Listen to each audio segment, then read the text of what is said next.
Shalom. I give all praises to Yahweh, Ba'ashem Yahweh Shai, and double honors to the apostles and elders of Great Millstone. That taught us His word. I just want to talk about what's going on with this Roe v. Wade and all these women, marching around protesting for the right to be able to kill their kid. And how these women are wicked out here, man. I got this article out of OneAmericanNewsNetwork.com entitled Vice President Harris says abortion is preferable to fatherhood. Vice President Kamala Harris drew criticism for her reaction to the overturning of Roe v. Wade during an interview with CNN's Dana Bash on Monday. Harris gave weight to her opinion on the ruling because she is a woman. This comment drew snide reaction on social media, as many progressives have been unable to define the word woman and have certain men can get pregnant. Harris also claimed the decision affects males, as they will be forced into fatherhood instead of simply, financing their partner's abortion.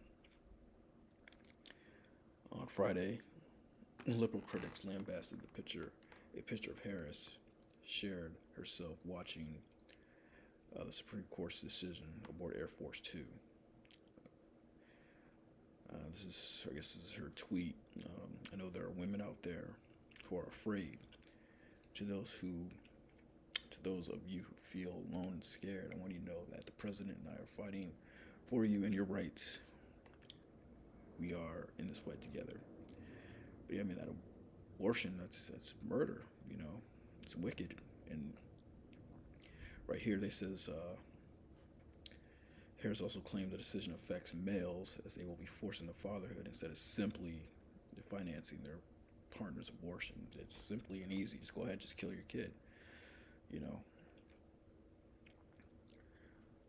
But, a lot of these men, that want to be fathers, those are the ones that these women will abort their kids for, or over. Floyd Mayweather, he's an example of that. A lot of times these women will have these kids just to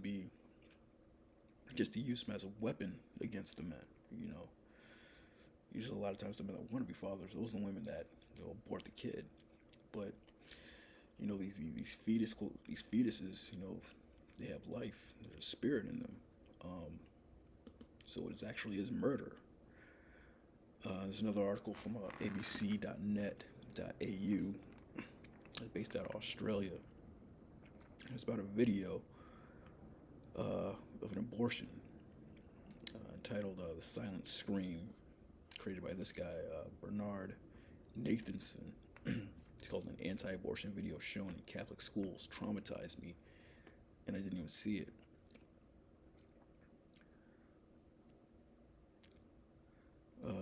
It's like in my early teens, there was one horror film that terrified me more than the others, not only because it touched on all sorts of forbidden subjects, but because we were told that it was all true.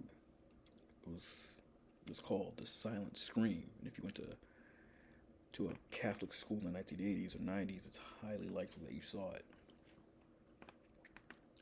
I never did, although among my classmates it was rumored that the school had a VHS copy hidden away in the library.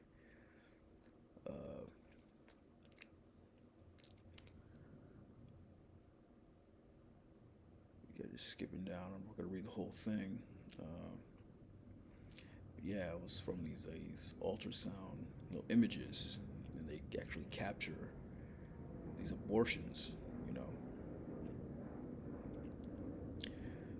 just jumping down, it's from here on, Nathanson spends a lot of time playing with a plastic model of a 12-week fetus, insisting, again, it's just like a fully formed human being in a miniature. A 12-week fetus's bodily functions, he says, are just like ours. It is another member of the human community, indistinguishable in every way from any of us, except for the fact that it's 5 centimeters long, lacks the cerebral cortex and cannot exist outside the womb.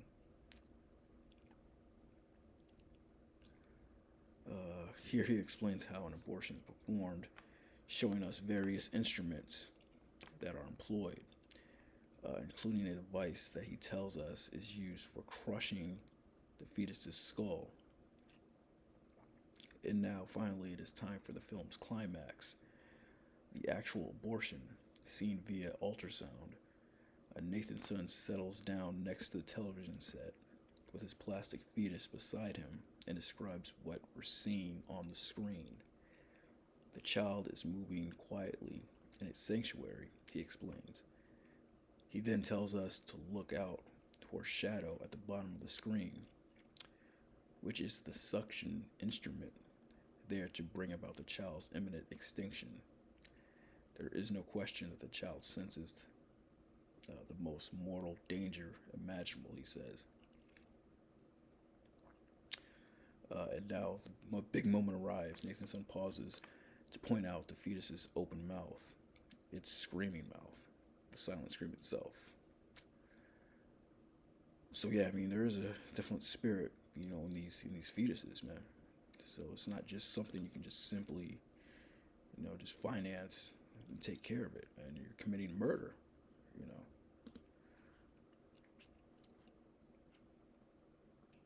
The first scripture is Sirach 25:19. All wickedness is but little to the wickedness of a woman.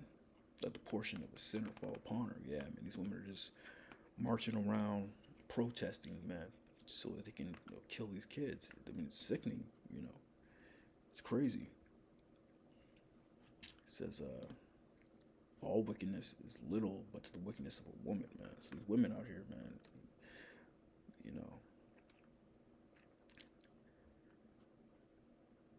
yeah, I mean, if you don't have a woman, man, hey, it's all good, because shit, these women are crazy. Second scripture is Ecclesiastes, the Bible 7:26. And I find more bitter than death the woman, whose heart is snares and nets, and her hands as bands. Whoso pleases the Most High shall escape from her, but the sinner shall be taken by her. Yeah, so I mean, these wicked dudes out here, they're being taken by these women, having their kids aborted, getting put on all types of, getting caught up in the system, over these women, and getting put to death over these women. Those are a wicked dude, man. So, I mean, if you're pleasing the Most High, and you find yourself hard to deal with these women out here, man, that's a good thing, I understand, you want your woman, you want that glory, pray the Most High will send you a righteous woman, or at least a decent one to deal with, because most of these women out here are crazy, man. And the last scripture is Micah 7:8. She that is mine enemy shall see it, and the shame shall cover her which said unto me, where is the Lord thy power?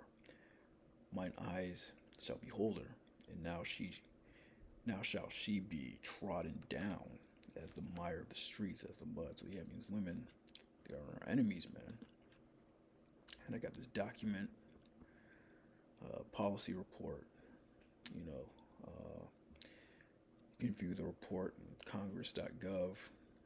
I guess it was created by urbancure.org, blackcommunitynews.com. You can probably find it there as well.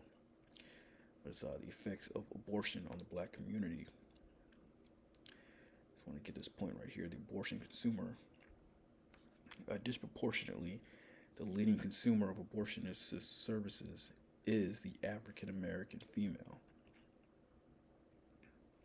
Read that again. The leading consumer of the abortion services is the African American female, according to the 2011 abortion surveillance report issued by the Center for Disease Control.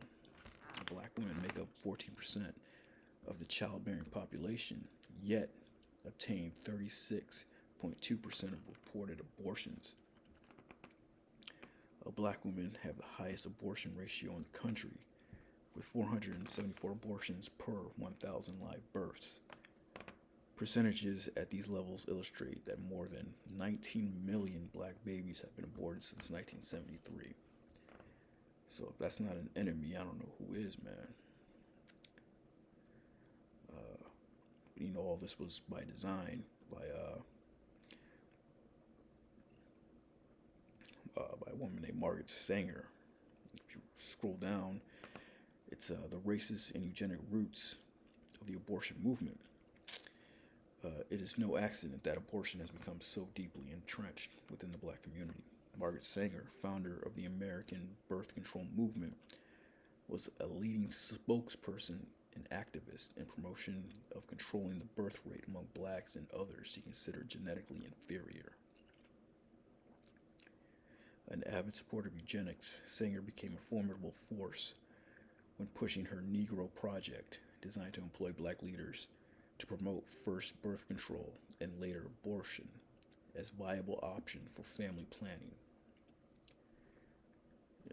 Yeah.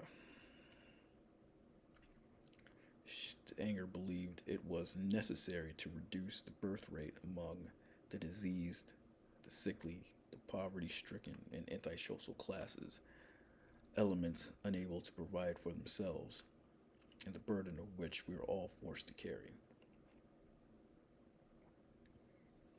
Heavily relying on members of the black elite to help craft her message, the Negro Project influenced respected black leaders, enticing them to Sanger's cause.